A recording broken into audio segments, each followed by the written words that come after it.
Meus queridos irmãos, a paz do Senhor. Esse é seu irmão Maurício Ferreira e este é o canal Falando EBD. Com bastante alegria, porque estamos iniciando mais um trimestre, ou o último trimestre do ano de 2024. Hoje nós vamos falar das lições bíblicas de CPAD da sala dos juvenis. Também esta lição abrange a faixa etária dos 15 aos 17 anos. Também é motivo de muita alegria, de muita felicidade, podermos agradecer a Deus, porque Ele nos deu graça para vencermos um trimestre e iniciarmos outro.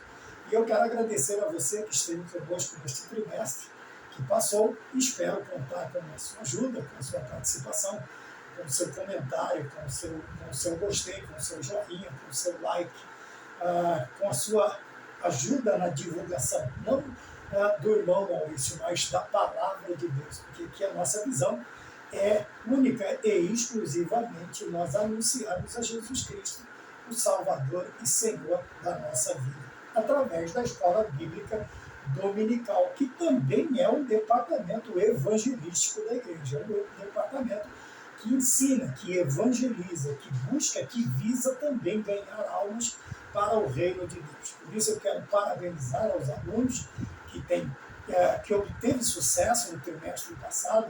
Se faltou com muito pouco a ausência às aulas, que se matriculou e que a partir de agora vai estar matriculado neste último trimestre. Então Deus abençoe.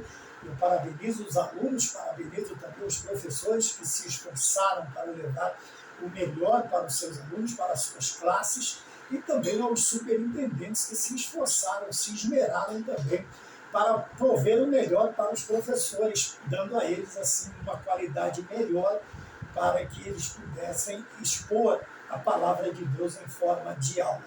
Extensivo também a todos os pastores que animam, que auxiliam, que apoiam a escola bíblica dominical. Se bem que estamos chegando a uma triste constatação. Muitos lugares, infelizmente, não apoiam e outros até tiram a escola bíblica dominical, não somente do dia da aula, mas tiram toda a sua importância através de palavras, através de exemplos, não sendo, pelo menos, aluno da classe. Eu me lembro que um pastor me convidou para ser o superintendente e ele me pediu um número X de alunos, se eu pudesse conseguir.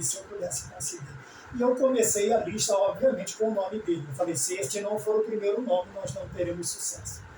E a minha alegria foi que ele se dispôs, tanto ele quanto sua família, e foram realmente alunos assíduos às aulas. Quer dizer que se nós não dermos um exemplo, os nossos alunos também não terão esta motivação. Chegar na escola bíblica dominical, não ver os obreiros da igreja, não ver o pastor da igreja, não ver a família pastoral na escola dominical, isto desmotiva, tira um incentivo e dá também uma falsa impressão de que a escola dominical não é importante. Bom, vamos lá. O assunto deste trimestre, como vocês já viram, vou mostrar mais uma vez, falso ou verdadeiro, como combater as ideologias do nosso tempo. Vai nos ensinar a lutar, vai nos ensinar a nos prepararmos para esta batalha. E eu já vou adiantando, vou dizendo de antemão que não será uma batalha, não tem sido uma batalha fácil, porque são muitos os soldados do outro lado, são muitos. E, como eu disse, as nossas fileiras, aparentemente, espero estar errado, aparentemente, cada dia que passa, vamos perdendo mais e mais soldados. E, às vezes, soldados importantes, graduados, cabeças de 10, de 100, de 10 mil, como diz a Bíblia, né? Principalmente os nossos obreiros. Então, senhores obreiros, por favor, deem o exemplo, não somente indo à escola, mas conduzindo sua família também, para que os demais vejam que é um departamento sério, não está à parte, mas é parte da igreja, a escola bíblica dominical. Não é uma criação à parte, pelo contrário. Quando Deus colocou esta ideia no coração de Robert Hicks. Nós vemos que ele levou esta ideia tão a sério que hoje nós temos aí a maior e melhor escola do mundo, que é a Escola Bíblica Dominical. Tá bem? A aula de hoje, a lição de número 6 de 2024, né? A aula de número 1, que será ministrada no dia 6 de outubro de 2024, ela traz por título Como Identificar e Destruir Sofismas. Tá bem? O texto áureo está em 1 João, capítulo 5, versículo de número 20, que está escrito assim: E sabemos que já o Filho de Deus é vindo e nos deu entendimento para conhecermos o que é verdadeiro, e no que é verdadeiro estamos, isto é, em seu Filho Jesus Cristo. Este é o verdadeiro Deus e a vida eterna. Bem? Então, nós vemos aqui já no título, no tema da lição, uma lição, uma proposta interessantíssima para nós: como identificar.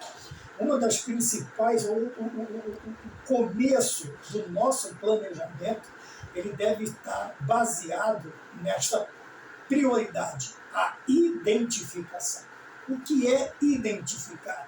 É você observar algo de tal maneira que você chegue a uma conclusão de como ou apoiar ou combater. Porém, nós não podemos fazer nem isto e não aquilo, nem aquilo, se nós não conseguimos chegar a uma conclusão através da identificação, se aquilo deve ser combatido ou se deve ser apoiado. Primeira causa. E, obviamente, para identificar algo, eu tenho que conhecer.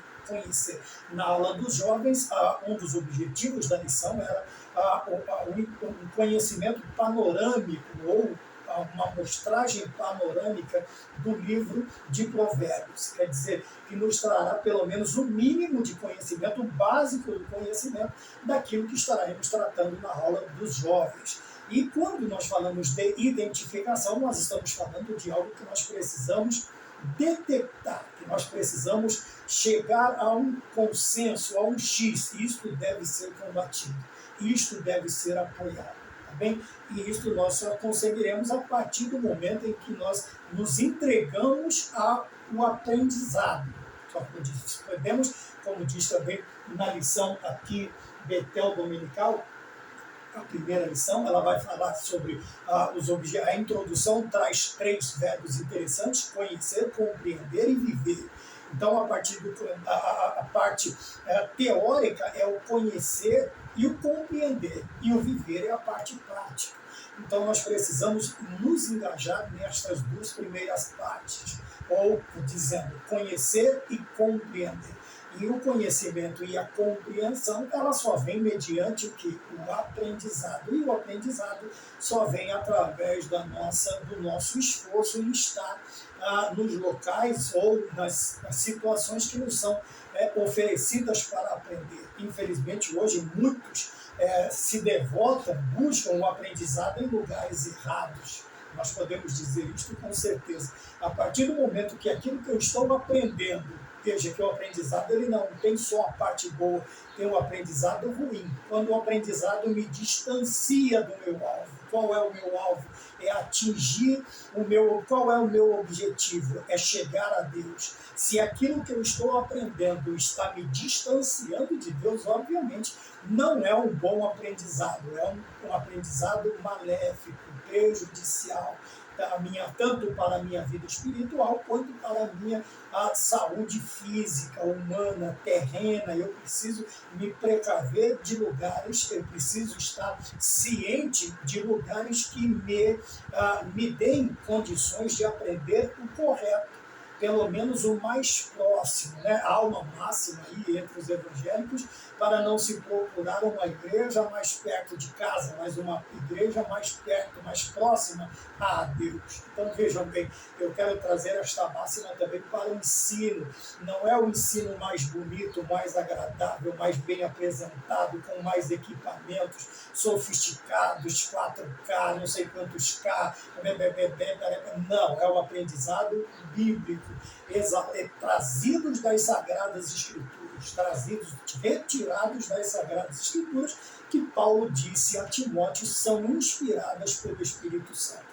Então, se o que eu estou aprendendo ou o local que está me ensinando está me distanciando do meu alvo, está me levando para mais longe dos meus objetivos, não é um bom aprendizado. E eu preciso tomar cuidado com isto. Tomar cuidado com isto. Veja que a lição traz uma palavra até assim, para quem não tem um contato muito grande com a área da filosofia, seja a filosofia ou a filosofia cristã, nós sempre vamos diferenciar usando sempre cristão, tá bom? Cristão não da denominação, mas do pensamento cristão, da cosmovisão cristã. Tem a filosofia cristã, tem uma série de áreas de ensino que nós precisamos diferenciá-las. Por quê? Porque ela vai trazer a cosmovisão, algumas trazem, ou a maioria traz a cosmovisão mundana, e a cristã ela vai trazer esta visão cristã daquilo que nós estamos estudando, a visão olhando pelos olhos do cristianismo, tá bem? Evangélico do cristianismo, que existem dois braços do cristianismo, né? O cristianismo católico, apostólico, romano, e tem o cristianismo evangélico ou protestante, que somos nós. E ele traz aqui como identificar e destruir sofismas. Grosso modo seria assim, ação realizada com a intenção de ludibriar, enganar, quer dizer, a mentira. E eu sempre trago comigo este pensamento aqui, eu não preciso, para identificar o verdadeiro, eu não preciso conhecer todos os falsos, eu preciso único e exclusivamente me deter mais na questão de conhecer o verdadeiro. E João disse que nós já temos o verdadeiro. Quem é o verdadeiro Deus e a vida eterna? É o seu Filho Jesus Cristo. Veja, nós, a partir do momento em que nós mais nos chegamos a Cristo e mais conhecemos a sua pessoa, a sua natureza, os seus atributos, nós vamos facilmente identificar aquilo que é falso. Tá bem? Então, a primeira dica é essa, nós chegarmos muito mais próximos a Cristo, a tal ponto de chegarmos até, vamos usar uma figura, tocar as vestes dele como aquela mulher do fluxo de sangue fez. Porque a partir do momento em que nós temos um maior conhecimento de Cristo nestas áreas que eu falei para você, a sua natureza, os seus atributos, a sua personalidade, obviamente que tudo aquilo que se apresentará como Cristo, não sendo ele, ou santo não sendo santo, nós identificaremos porque temos um conhecimento um pouco mais amplo daquele que é verdadeiro, que é Jesus Cristo de Nazaré. Tá bem? Então, na lição propriamente dita está aqui o que é um sofisma. Veja que eu disse que um sofisma, a grosso modo, é uma mentira. É algo que se apresenta como verdade com o intuito de enganar, de ludibriar. Vocês já viram aquelas pessoas brincando de forma errada com cartas, com potinhos, em que ele vai movimentando? Aquilo ali é a arte da ludibriação, do engano, da mentira. E a pessoa ela tem certeza que o tal objeto que ele pagou, que está, com a certeza de que estava num determinado lugar, nunca está e não vai estar em lugar nenhum. Por quê? Ali o intuito é ludibriar, é enganar, é mentir. Terão 2 ou 3 ali ganhando para chamar a atenção dos incautos, chamando a atenção daqueles que não conhecem, e eles obviamente dizem, não, é fácil, eu vou entrar nessa, é óbvio, facilidade, fulano ali ganhou, a Beltrana ganhou, eu também vou ganhar. Lógico, você vai ser aí, como nós dizíamos antigamente, você vai ser um patinho que vai cair, infelizmente, numa armadilha. Então, os sofismas, eles vêm com a mesma ideia. Tem até a aparência de verdade, mas não é. Por isso eu disse que nós precisamos conhecer cada vez mais a verdade. Por isso, senhores professores, senhores superintendentes, as dúvidas dos nossos alunos, elas não são de maneira alguma. Infelizmente, alguns chegam a sorrir com determinadas perguntas, dúvidas, alguns que deveriam ter pelo menos esta ideia de que os nossos alunos podem não saber tudo, mas também não são ignorantes de tudo, e nós podemos ter um determinado conhecimento, mas não detemos todo o conhecimento. Então, nós precisamos ter essa preocupação nessa nossa vida. E alguns alunos se sentem aí constrangidos para perguntar por quê. Acham que o aluno do lado, o professor, o superintendente, vai dar risada, vai zombar, vai achar ridícula a sua pergunta. Veja bem, meu querido aluno, não existe pergunta ridícula, não existe dúvida que não precise, que não mereça a atenção daqueles que estão ali para sanar dúvidas, para tirar, para dirimir dúvidas, tá bom? E obviamente que para isso nós precisamos estar um pouco mais preparados também, tá bom? Para não acabarmos apresentando ideias erradas. Então, o que é um sofisma? Veja, o escritor, abrindo aspas aqui para o escritor, que abriu aspas também para, deve ser um dicionário, uma enciclopédia, alguma coisa nesse sentido. Quer dizer, é um argumento ou raciocínio concebido com o objetivo de produzir a ilusão. Lembra que eu falei dos mágicos? Aquilo é mentira pura. É a ilusão da verdade. A ilusão da verdade. Tá? Vamos entender que, embora simule um acordo com as regras da lógica, apresenta na realidade uma estrutura interna inconsistente, incorreta e deliberadamente enganosa. A coisa aqui, ela vai engrossando o caldo. Olha, a estrutura interna, primeiro, é inconsistente, ela não se sustenta. Conforme você for apresentando fatos, os sofismas vão caindo, porque eles são inconsistentes, eles não se sustentam na presença de fatos. 2, incorretos. Os fatos você já apresentou, mas você trouxe fatos corretos, legítimos, quer dizer que o sofisma também não existirá, porque nós vimos que, a grosso modo, o sofisma é a arte da ludibriação, do engano, da mentira, e ela não vai se suster porque ela tem uma base também, um cerne incorreto. E tudo que está errado, quando forçado pelo que é certo, ele vai quebrar, ele vai reagir, ele vai, sei lá, fazer algo, ele vai aparecer. Então vejamos bem. E o ponto principal é este aqui, deliberadamente enganosa, sabe? Muitas vezes nós dizemos, não, fulano errou, foi sem querer, ele não tinha ciência. A questão do sofisma, não. Pode-se até usar em alguns casos esta teoria de que a pessoa fez, de que a pessoa não fez, porque foi isso, foi aquilo. E é um baita costume também de tudo que se faz errado, coloca-se a culpa no inimigo. Né? Nem tudo, tá bom? Então vamos cuidar. E uma das coisas também que nós vemos aqui na questão do sofisma é que ele é deliberadamente enganoso, ele é formado, ele é pensado, ele é estruturado deliberadamente para enganar, para ludibriar. E não são poucos os que estão caindo nisso. Se você, dessa faixa de idade aqui dos 15 aos 17, puder dar uma olhada também na lição dos jovens, nós estamos falando sobre o livro de Provérbios. Nós vamos chegar no tempo onde ele chama a sabedoria de senhora e ele chama o tolo, né, o nécio, aquele que o falto de sabedoria, dá uma determinada faixa etária para ele. Dá uma olhada lá também, você vai ver. Então veja bem, então, o que é o sofismo? Veja, a grosso modo, de novo, vamos lá, com regras, embora simule um acordo com as regras da lógica, apresenta na realidade uma estrutura interna inconsistente, incorreta e deliberadamente enganosa. Tá bem? Deliberadamente enganosa. E não são muitos, quer dizer, não são poucos os que caem na questão dos sofismas, das mentiras, dos enganos, vamos fazer lá de novo a questão dos 3 potinhos,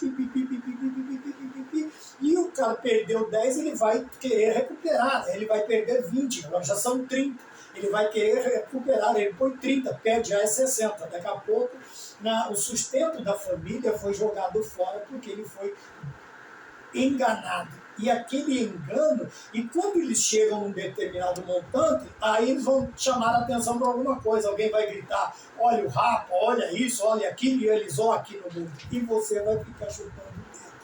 Vai ficar chutando o dedo. Espiritualmente não é diferente. O diabo tem inventado brincadeiras, formas de chamar a atenção, de enganar. E a Bíblia nos ensina que, se possível fosse, enganaria até os escolhidos, se possível fosse. acontece. Mas pode não enganar, mas tem muitos perdendo tempo prestando atenção. Se for para aprender e combater, maravilha. Mas se for só para prestar atenção porque achou atrativo, bonitinho, porque achou legalzinho, porque a forma de apresentação é colorida, é atrativa, tome cuidado, tá bem? Para não perder tempo demais, tá? Com este engano e deixar de fazer o que é certo. Qual é o certo? Combater os sofismas. Vamos para o ponto de número 2. Então, o ponto de número 1, que nós vimos nós conceituamos o que é sofisma, quer dizer, o escritor conceituou e nós explicamos a conceituação ou o conceito de sofisma relatado aqui na revista da Escola Dominical, tá bom? Nós precisamos tomar cuidado com isso, porque esta arte do engano, ela é deliberada. Tá bem? Depois, no final, desculpa, eu não sabia que eu estava te enganando. Conversa fiada. Tá bom? Isso é totalmente engendrado, isso é pensado, isto é colocado em prática, como se diz, é treinado isso muitas vezes para alcançar uma determinada perfeição na arte de enganar.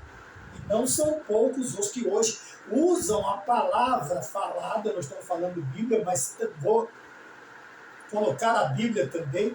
As pessoas estão treinando a arte de falar para enganar, não para mexer, não para deixar que o Espírito Santo convença as pessoas, mas eles estão treinando a arte do convencimento. Também. Eles vão tentar mexer com os sentimentos, com o brilho das pessoas, e que não tem nada a ver com salvação ou com mudança de vida. Também no outro dia a pessoa ela volta ao seu estado original, ou até pior, porque agora tem a sensação de estar sendo enganada.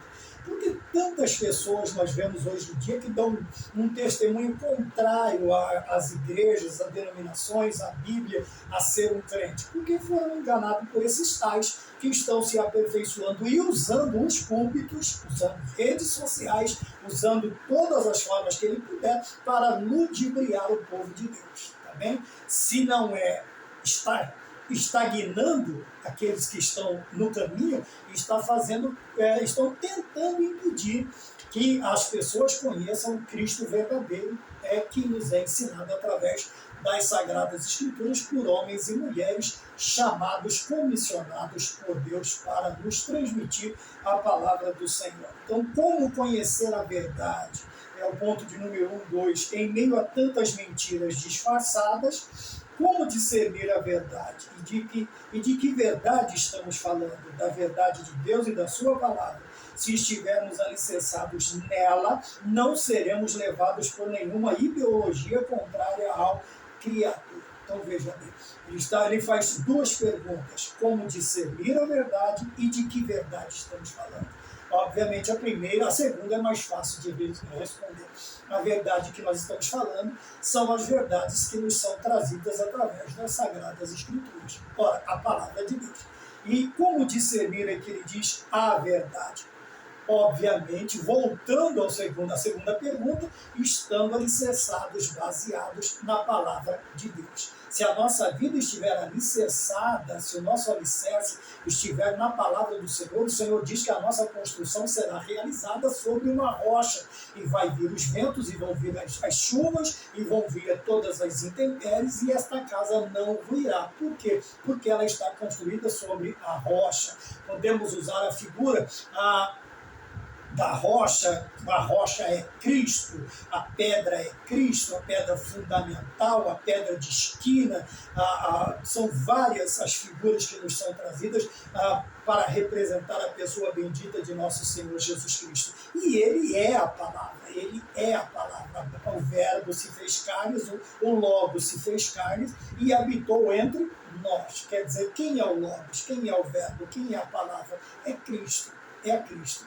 quando nós vemos a oração também sacerdotal no Evangelho de João, capítulo 17, versículo 17, o que Cristo diz? Pai, santifica-os na verdade, a tua palavra é a verdade. Então nós temos a resposta aqui para as duas perguntas. A segunda, que é a mais fácil, diz: que verdade estamos falando? Acabamos de citar João, dizendo assim: a tua palavra é a verdade. E ela é incontestável para nós. Esta realidade, este fato é incontestável para os cristãos.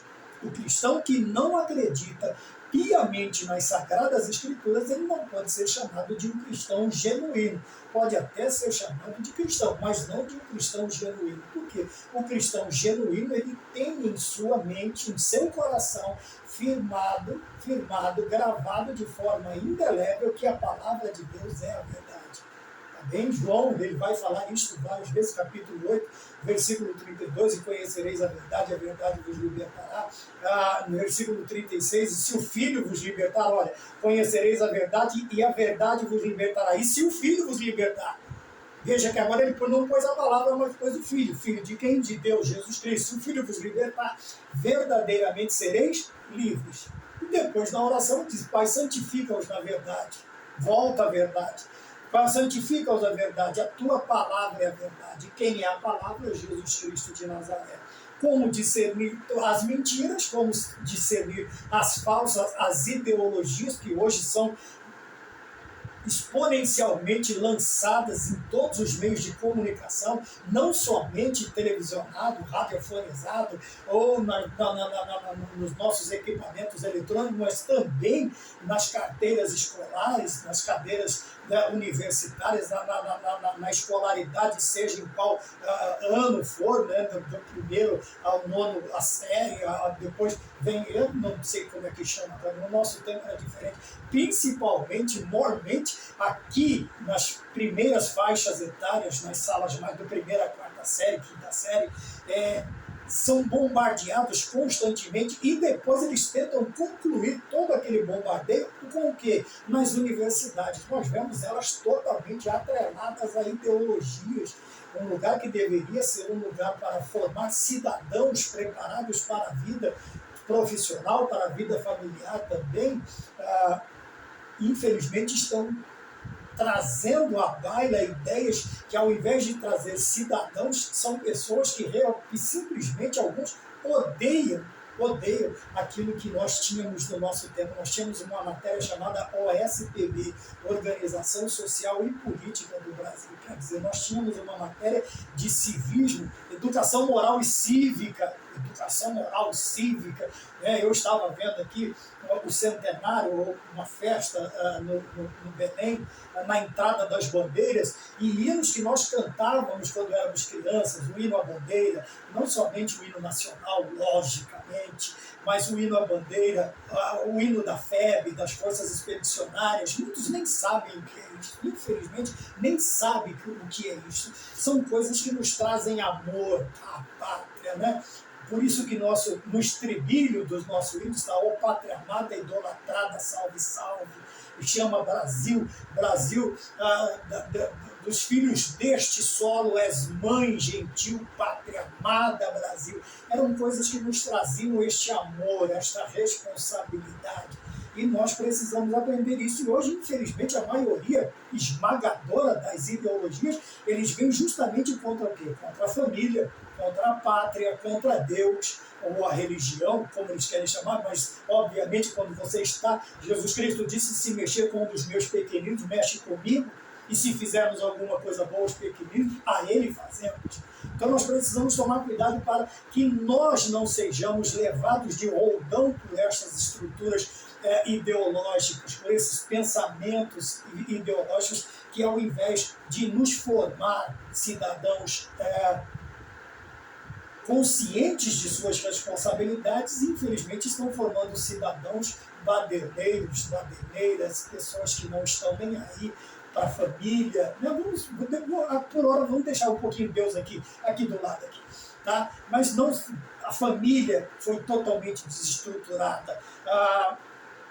O meio social, há uma guerra entre cores, uma guerra entre sexos. E não é isto que a Bíblia ensina. Pelo contrário, ensina a união entre ambos. Agora trazemos Deus novamente e principalmente a luta dele através destas ideologias é contra Deus, é contra a religião, a religião, vamos dizer assim. Então vamos mais adiante. Como conhecer a verdade, então? Estando firmemente arraigados na palavra de Deus e tendo uma vida diuturnamente voltada à palavra de Deus. Na lição aos jovens, ele fala de Deus sendo o centro da nossa vida, quer dizer, uma vida cristocêntrica, Cristo sendo o centro da nossa vida. Tudo aquilo que vamos fazer, nós vamos pensar como Cristo, agir como Cristo e levar as nossas metas à visão de Cristo, ao pensamento de Cristo. Então, todo o nosso deve estar ligado a isso. Então, como conhecer a verdade? Obviamente, estando ligado, como também em casa, nos cultos de doutrina, na escola bíblica dominical, nos cursos que as nossas igrejas oferecem aos nossos irmãos. É você estar constantemente ligado, e prestando atenção, e como eu já disse, tomando cuidado com os sofismas que são apresentados aí nas redes. E eu acabei chegando até as nossas cátedras. E o problema não é isso, é que muitos que estão se formando nestas cadeiras estão vindo para a igreja. Eu vou além, não só somente as escolas seculares, não. Muitos seminários, infelizmente, estão ensinando dessa maneira. Sofismas, estão ensinando mentiras, estão aprendendo, e eles vêm para os nossos púlpitos formados como doutores, PhDs, MDs, MM e um monte de coisa.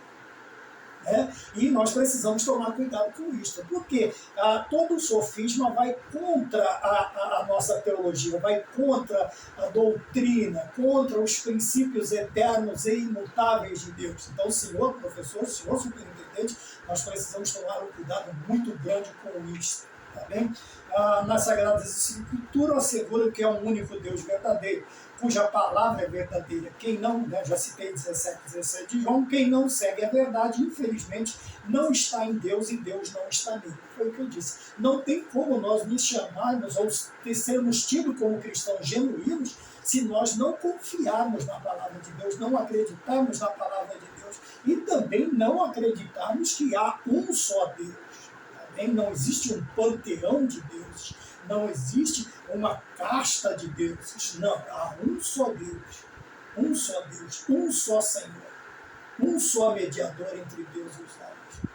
Aí você fala, mas você fala Deus Pai, Deus Filho e Deus Espírito Santo, isto é a trindade na triunidade, ou a unidade na trindade, tá bem, Senhor? Nós podemos ter mais tempo em outra área, outra aula, ou havendo interesse, ou Deus colocando em nossos corações, nós podemos usar o quadro de giz aqui para nós falarmos sobre isso. Trindade, há um só Deus, e este Deus ele está, vamos dizer assim, dividido em Deus Pai, Deus Filho e Deus Espírito Santo, tá bom?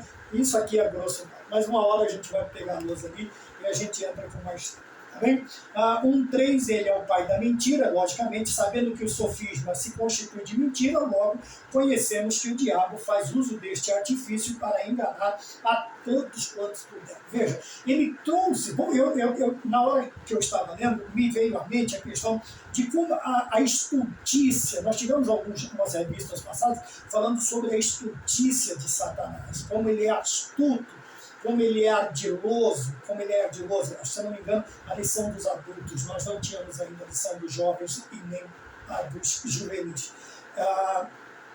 E eu me lembro como ele chega em Eva. Você vê que ele não chega apavorando, assustando, não. Ele começa até dizendo, como é que ele te falou? Não, ele não falou, não, Deus é mentiroso, blá, blá, blá. Talvez ela se assustaria. Não foi assim que ele chegou. Veja o sofismo. Ele vem com a aparente realidade, mas o cerne é o engano, é a mentira. Ele diz, não, você não vai morrer. Veja, você entendeu errado, ou ele te mentiu para você. Você não vai morrer, você só vai ser igual a ele. Ora, e uma das coisas que o homem mais quer ser é ser um Deus. Ele quer ser adorado. Os jogadores de futebol querem ser reverenciados como reis do futebol. Os cantores querem ser reverenciados como os reis da música. Os artistas das artes cênicas, seja sei lá, cinematográfica, televisiva, novelas, filmes, não sei. Eles querem ser adorados, eles querem ser bajulados. Isto é a síndrome, né, de querer ser Deus. Eu li um livro há muito tempo atrás chamado Deus Negro. É o livro de um padre, eu me esqueci o nome dele, me perdoe, mas se você puder procurar aí na rede social e achar, compre, né? Não pirateie, não, compre, dá um jeito de comprar, não deve ser muito caro, porque ele é muito antigo. E ele fala de um homem que ele se desespera na sua vontade de querer. Ele apresenta assim, o Deus que se fez homem e habitou entre nós, e o homem que queria ser Deus, e sendo barro, desesperou-se e chorou. E o barro e o pó molhado se fez barro e barro só. Olha que coisa interessante. É um livro de poemas que fala a respeito disso. Se você puder, se você tiver acesso, é um livro muito bom. É um livro muito bom. Então vejam bem, esta ideia do homem querer ser adorado, ser bajulado, isso vem do egocentrismo, do egoísmo, da jactância que existe em nós, do eu exacerbado, da autoexaltação do ser humano. Então nós vemos que, veja, ele vem até Eva, ele não assim, de primeira ele já não chega chutando a porta, derrubando tudo. Ele foi trocar ideia com ela, ele apresentou um sofisma, ela simplesmente caiu. Ela simplesmente cai e leva também o seu marido um pouco mais insciente do que ela, porque a ordem foi dada a ele também cai. Tá bem? Então veja bem, então de onde parte isto? Quem é o pai da mentira? Satanás. E obviamente, como pai da mentira, ele vai usar deste artifício constante, ou 100% das vezes que Satanás age, ele está agindo sob a mentira que ele é o pai dela. Tá bem? Então, quando nós vemos a mentira, os sofismas, nós já sabemos quem é o pai disso. Ele se chama o enganador das nações, o ludibriador, né? O falsificador, a falsa serpente, a antiga serpente, o falso leão. Tudo que ele chegar próximo de Deus, ele vai ser chamado antes de falso, porque não é ele. Tá bem? Vamos mais adiante, os sofismas nos dias dos apóstolos, quer dizer, nos primeiros 100 anos da igreja. Então vamos lá. Nos fornecido aqui dois grandes grupos, os dois principais grupos no tempo dos apóstolos. O primeiro eram os judaizantes. Quem eram os judaizantes? Eram os judeus aparentemente convertidos que lutavam de uma forma ou de outra para que o cristão, o novo convertido não judeu, ficasse preso às ordenanças judaicas. As ordenanças. Veja que eu não estou falando dos princípios de Deus, mas a lei judaica. A lei judaica é uma, a lei de Deus é outra. Os 10 mandamentos são leis de Deus, mas disso tem mais de 300 leis, né, que os judeus eles trazem aí. Não estamos falando mal, não estamos criticando, estamos somente expondo uma realidade. Os judeus, o que acontecia? Eles queriam que os judeus, que os novos convertidos gentios, eles continuassem, principalmente aquilo que não era exigido deles, que era o quê? A guarda do sábado, a circuncisão, que eram leis que vinham diretamente ligadas à religião judaica. E eles traziam esta confusão para dentro da igreja. Até que nós temos o Concílio de Jerusalém, no capítulo de número 15 de Atos dos Apóstolos, do versículo 28 a 30, a conclusão é esta.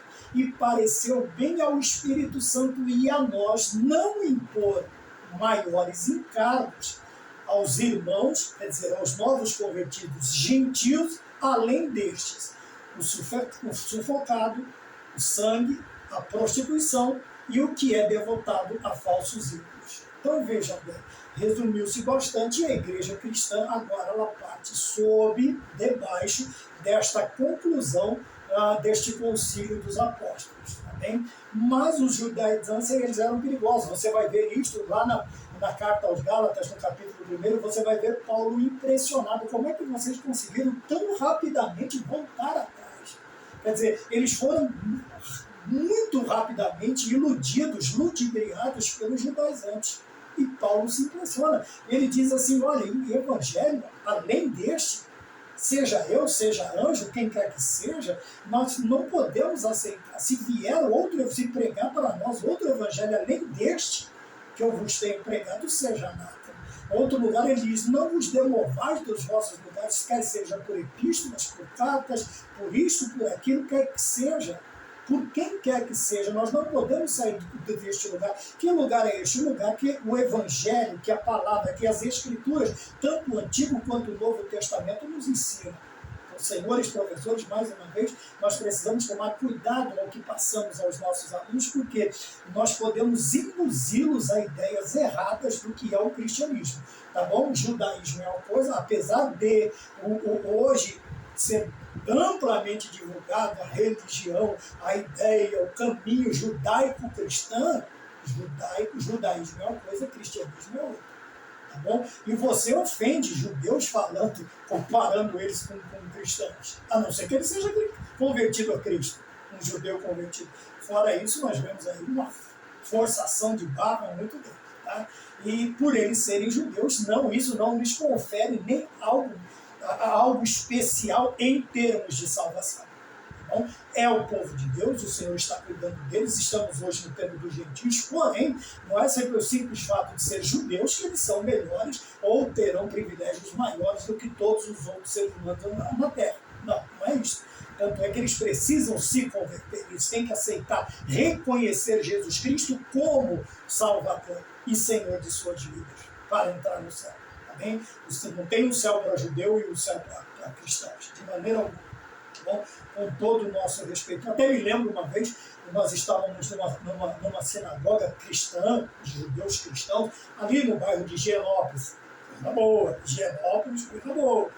Nós tivemos um ex-presidente, eu trabalhei ali com o filho do meu pai também, e um ex-presidente do Brasil tinha um apartamento ali naquela região, de onde nós trabalhávamos, nós vimos o prédio em que ele morava ali. E no social, eu não me lembro se era a festa do Yom Kippur, eles estavam comemorando uma festa. Um dos seminaristas, que estavam também, eu estava no meio deles, foi citar isso, de que hoje nós somos Israel de Deus. Ah, esse judeu ficou bravo, hein? E ele explicou, não, vocês, noiva do Cordeiro, noiva de Cristo, nós somos Israel de Deus. Tá? Não vamos trazer à baila essa ideia, mas não há um consenso dessa ideia de que hoje nós somos o Israel de Deus. Nós somos a noiva de Cristo. Somos a noiva de Cristo. Tá bom? Vamos mais adiante? Depois você pergunte, tem os comentários aí, fique à vontade, fique tranquilo. Tá bom? Desta forma, a fé cristã foi sendo ameaçada, correndo o risco de ficar presa ao judaísmo. De que forma? Esses judaizantes, eles simplesmente queriam que alguns mandamentos, algumas ordenanças do povo judeu continuassem fazendo parte. Veja, não se alimentando disto, não se alimentando daquilo, sendo circuncidados os meninos, guardando o sábado, uma infinidade de mandamentos, tá bem? E isso o cristianismo nunca teria sua vida própria, estaria sempre ligado ao judaísmo. Porém, graças a Deus, nós vamos ver que isto é vencido pelos apóstolos, pela pregação do evangelho genuíno e também do ensino, e as vidas foram se estabilizando, vamos dizer assim, foram se solidificando nas Sagradas Escrituras concernente às doutrinas, aos preceitos de Deus. O segundo grupo de sofismas no tempo dos apóstolos eram quem? Os gnósticos. Tá bem? Ele diz aqui, o escritor nos diz assim, né, a palavra gnosis, ela vem a tradução dela é conhecimento, então é uma ideia que você vai chegar a determinadas, e também a salvação através do conhecimento, mas não se engane, não está falando do conhecimento da palavra de Deus, tá bom? Veja bem, assim surgiu o gnosticismo, um sistema de crenças cujo ensino apregoava que a salvação seria alcançada por meio do conhecimento, mas que conhecimento é este? Ora, se ele foi combatido, não era um conhecimento da palavra de Deus. Veja, qual era? Os gnósticos defendiam que o que era material era mal e o que era o espiritual era bom. Logo, Deus é bom, mas a carne é mal. Quem é que veio em carne e habitou entre nós? Aí vai haver uma batalha, porque não poderia, do Cristo histórico e o Cristo celeste. Do Cristo, existem vários. Quer dizer, estas ideias, elas trazem muita confusão. E graças a Deus nós temos um vasto grupo de apologetas cristãos, de defensores do Evangelho, que estão prontos, constantemente prontos para combater essas falsas doutrinas.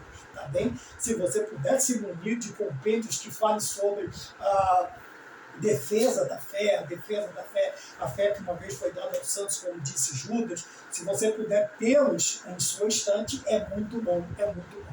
Tá bem? Então nós falamos aqui dos gnósticos, ele traz com a ideia de conhecimento, mas não é o conhecimento verdadeiro que Oséias expõe no Antigo Testamento. O meu povo, ele padece por falta de conhecimento.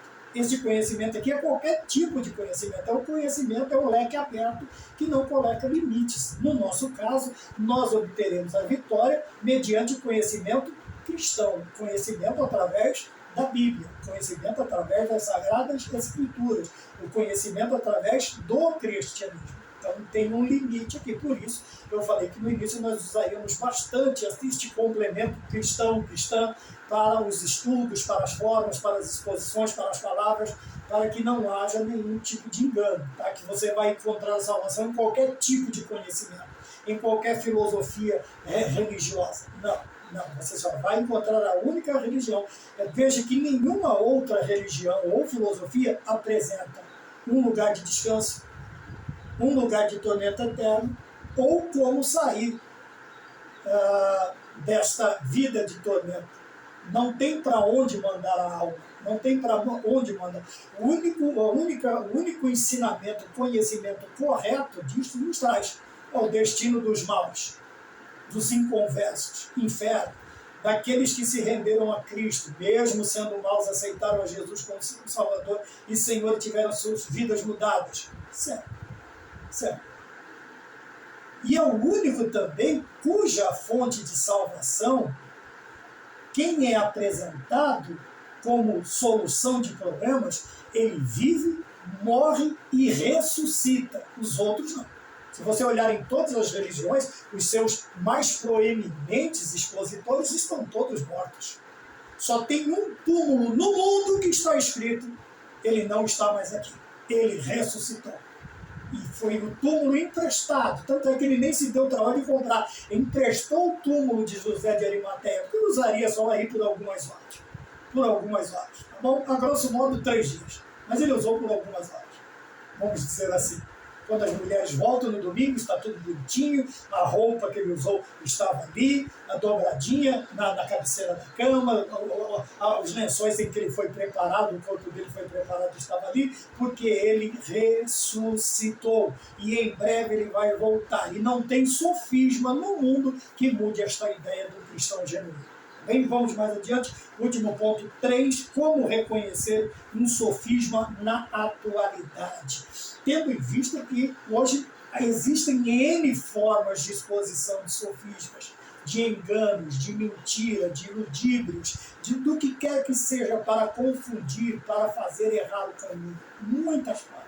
Veja bem, mas como conhecer? Como reconhecer uma mentira? Como reconhecer um sofisma, um engano, um ludíbrio, o que quer que seja? Está aqui. Qualquer movimento que discorda dos pontos fundamentais da fé cristã. Então tá, vamos lá. Alguns deles. Primeiro, a autoridade da Bíblia. Veja, não há outra autoridade. Por isso nós dizemos que a Bíblia é o nosso livro, o único livro de regras, de fé e de prática. Tá bom? De regras, de fé e de prática. Quer dizer, a autoridade na nossa vida, na vida da igreja, verdadeiramente, genuinamente cristã, é as Sagradas Escrituras. A partir do momento que uma ideia, que um movimento discorde desta autoridade, é um sofisma, é uma mentira, precisa ser combatido com a verdade. Tá bem? 2. A Trindade, Pai, Filho e Espírito Santo. Eu falei lá no início.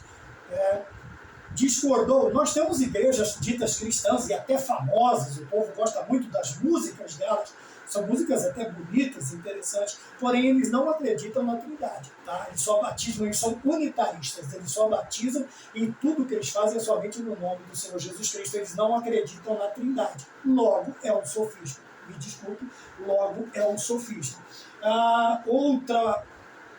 Outro ponto fundamental da nossa doutrina é contra o pecado, ou acerca do pecado. A partir do momento em que você vai para um lugar que tudo é liberado, não existe pecado, não existe restrições, veja bem, você tem que tomar cuidado. Por quê? Eu li há muito tempo atrás, não me lembro onde mais, mas eu li assim, que onde não há pecado, também não existe misericórdia. Ué, se não tem pecado, então tudo que você fizer eu posso refazer, consertar da maneira que eu quiser. Então onde não existe pecado, não existe perdão, não existe misericórdia. Então a pessoa só pensa assim, então está liberado, lógico, mas tudo que você pode fazer, poderão fazer contra você também. Poderão fazer contra você também, contra a sua família também. Esse é o problema de pensar só no meu nariz, é só de pensar no meu umbigo. Veja, esse é o problema. Porque ao mesmo tempo que está tudo liberado para mim, está tudo liberado para os outros também. Porque você, queridão, não é exclusivo. Você não é exclusivo. Se você quer viver num mundo em que não existam restrições ao pecado, você também tem que sofrer as sanções que sobrevirão sobre você e sua família. E sua família. Então é uma ideia totalmente equivocada quando eu acho que, quando eu abolir, por que eu tento abolir Deus? A partir do momento que eu tiro Deus da história, eu tiro também o pecado. Porque Deus é luz, o pecado é trevas. Se eu tiro a luz, a treva vai predominar. Só que você também vai estar nas trevas. E não vai ver o que está vindo sobre você e sobre a sua família. Tá bom? Outro ponto fundamental da nossa doutrina é a doutrina do inferno. Tá bem? Muitos lugares, como eu acabei de dizer, eles não têm onde colocar as almas. Então eles não acreditam no inferno. Aí fala de um tal de Nirvana. Não é a banda, não. Nirvana quer dizer esquecimento. Vai chegando na ideia deles a questão da perfeição, seja por reencarnação, seja por que de acho que for a doutrina, que vai chegar um momento em que vai se tornar tão perfeito que não tem mais como vir. Então o que eles fazem? Nirvana. Nirvana quer dizer esquecimento, sumiço, apagou, desapareceu. É o que eles conseguem fazer. Tá bom? Então é um sofismo aqueles que eles não acreditam na doutrina desta condenação eterna. Também da salvação eterna. Dizem que não há céu, não existe céu. Nós temos uma das aulas que fala sobre o céu é real. E também tem a outra lição que diz o inferno existe. Tá bom? Se você puder acompanhar, nas aulas você vai ter um momento maior aqui, porque já estamos chamando a atenção quanto ao horário. E o homem, quer dizer, a doutrina da antropologia, quer dizer, tudo aqui, salvação, inferno, pecado, está tudo ligado à antropologia também. Tá? Apesar de ser a martiologia, a doutrina do pecado, a soteriologia, a doutrina da salvação, e agora nós temos aqui a antropologia, a doutrina do homem. Se você está num lugar, numa denominação que nada disso aqui existe, ela não é uma religião, ela é uma seita. É uma seita. Me desculpem, né, a sinceridade, mas eu preciso falar a vocês a verdade. Todos os que têm aqui, vejam, que não fazem parte deste ou que são contra qualquer movimento que discorda dos pontos fundamentais da fé cristã, não está falando só da nossa denominação, mas de todos os cristãos que têm a Bíblia como a regra, o único livro de regras de fé e de prática, é uma seita. É uma seita. E você sabe que eles são uma seita porque a primeira coisa que eles fazem é chamar-nos de seita. A chamar a nós de seita. Aceitários, à beira do caminho, primos e uma infinidade de apelidos pejorativos que nós ganhamos de outros cristãos. Mas o único exclusivo não é por quê? Porque eles não aceitam as doutrinas da Bíblia, não aceitam os fundamentos da Bíblia.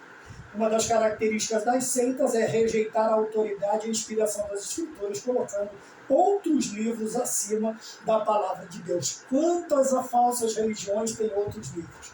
Não tem a Bíblia. Né? Um tem o livro de não sei quem, o outro tem o outro da não sei da onde, o outro tem é que eu falei para as pessoas que eu não ia, vamos dizer assim, não é ser descortês. Mas o cristão que conhece, ele sabe, né, as outras religiões que têm os seus próprios livros. Tá? Até nós estávamos falando numa das aulas aqui sobre o Iavé, que foi hoje é amplamente usado o Jeová. Né?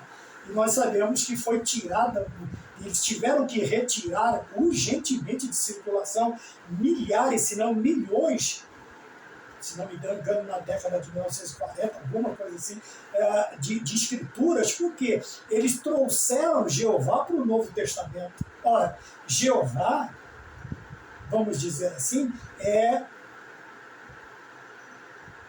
depois do texto maçorético, ele vem como Iavé. E quando nós pegamos o tetragrama do Antigo Testamento, Iavé é o quê? Senhor. Então, eu não posso colocar Iavé no Novo Testamento, porque aqui, hebraico, aqui grego. E em grego, a palavra que liga, que une, que dá o mesmo sentido, é Kyrios. Kyrios, que quer dizer Salvador, quer dizer Senhor, perdão, quer dizer Senhor. E ao traduzir Kyrios por Jeová, houve um erro grotesco de interpretação, de tradução. Grotesco. E se esforçam de ser os grandes conhecedores das línguas originais das Escrituras. Mas tiveram que recolher milhões de circulação por causa desse erro gigantesco. Tá bom? Iavé no Antigo Testamento, Kyrios no Novo Testamento. Adonai, Iavé, foram quando as vogais vão sendo inseridas no alfabeto hebraico, na escrita hebraica. Tá bem? Então tomemos cuidado. Se essa religião tem um livro próprio, não é as Sagradas Escrituras, ora, não tem como dizer que não é seita.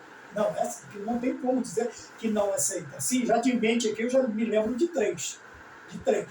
Uma foi dada por um anjo a um homem, né? O outro conversou com eu não sei quem, a outra escreveu baseado em sonhos dela, e assim nós vamos vendo. Tá bem? Você pode estudar, adolescente, como eu sempre digo, adolescente e os jovens estão com as suas mentes aí fervilhando. Nós já estamos meio cansados, já estamos chegando, vamos dizer, na curva aí da vida. Eu já passei da curva, né? Já passei dos 50. Então, se a curva é 50, eu já comecei a descer a ladeira. E aproveite esta vivacidade da sua mente. Acumule conhecimento. Estude, professor, superintendente, incentive seus alunos a estudarem. Pastor, incentive a igreja a estudar, principalmente, como dizia um grande amigo meu, mormente os jovens e os adolescentes. Incentive, pelo amor de Deus. Por último, 3.1. Como é que se combate? Eu falei que nós temos aí um grupo de apologetas. Obviamente, qual é a área que defende a fé? É a apologia cristã. Veja que aqui a apologética cristã, porque tem outros tipos de apologia. Né? Estão tentando defender isto, liberar aquilo, tudo isso é apologia, é fazer defesa, defendendo uma causa, ainda que nociva, prejudicial, principalmente à saúde e à estrutura familiar, mas eles defendem a si mesmos. Isso é uma ideologia. Obviamente, alguns estão sendo favorecidos com isso, mas não é quem vai participar destes planos. Não. É justamente quem vai.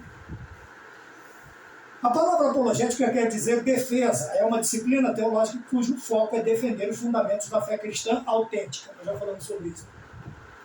Então, esta parte da diretoria, da estrutura eclesiástica, ela é destinada única e exclusivamente a combater as seitas, as falsas doutrinas, as ideologias e os sofismas. Tá bom? A apologética também defende o quê? Também a Bíblia inspirada por Deus e maior fonte de informação sobre ele. Veja, outra defesa também cristã. Só pode ser cristão aquele que defende a Bíblia, que defende as Sagradas Escrituras, as doutrinas, que eu já falei sobre isso. Eu só vou agora dar uma reprisada no que eu falei. Veja, nós vemos também que A apologética cristã ela vai defender o que? A autoridade da Bíblia, sua imutabilidade, a sua inerrância. Tá bem? É isso que nós precisamos entender acerca. Ela é infalível, imutável, inerrante e suficiente para nós cristãos. E isto é defendido pela apologética cristã. Tá bem? Eu gosto bastante dessa aula de apologia, da apologia cristã, da defesa da fé. Acompanhei por muito tempo o ICP, o Instituto Cristão de Pesquisas, né, cuja finalidade principal era o quê? Defender a fé, defesa da fé. Foi muito bom aquele período, já no começo da minha fé. Eu estive bastante engajado, acompanhei, tenho livros, tenho compêndios, tenho apostilas, assisti aulas, participei de palestras. E é uma área que eu gosto bastante, é a questão da apologia cristã, da apologética cristã. E por último, ele traz aqui um alerta, uma solicitação, um pedido. Ele diz assim, invista, o escritor diz, invista em seus estudos bíblicos, porque as seitas, as ideologias e as heresias estão em toda parte e devemos enfrentá-las com conhecimento. Foi o que eu disse no início da aula. Irmãos, nós não podemos combater nada, nós não podemos defender nada sem um conhecimento de causa. Sem um conhecimento de causa.